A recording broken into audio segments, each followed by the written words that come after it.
Syedaralun, PJ Bupati Aceh Barat Dr. Andes Mahdi Effendi melakukan silaturahmi perdana dengan semua pejabat di lingkungan kerja. Kedatangan Mahdi Effendi di Pendopo Bupati Ujung Karang Melabuh pada Minggu 16 Oktober 2022 disambut oleh sekda dan pejabat lainnya. Silat gelombang ikut mewarnai penyambutan PJ Bupati beserta istri Rodiah yang kemudian dipersejuk oleh sekda, ketua MAA, dan ketua MPU Aceh Barat. Meski di tengah guyuran hujan, acara silaturahmi antara PJ Bupati Aceh Barat bersama unsur Forkopimda, ulama, tokoh masyarakat, serta aparatur pemerintah tersebut tetap berlangsung dengan khidmat dan penuh keakraban.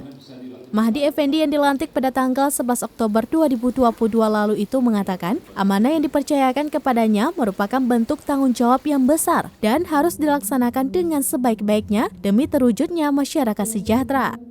Untuk itu, ia berharap perlu adanya sinergitas, kolaborasi dan dukungan dari unsur Forkopimda, para ulama, tokoh masyarakat, instansi vertikal, dan aparatur Pemkab Aceh Barat.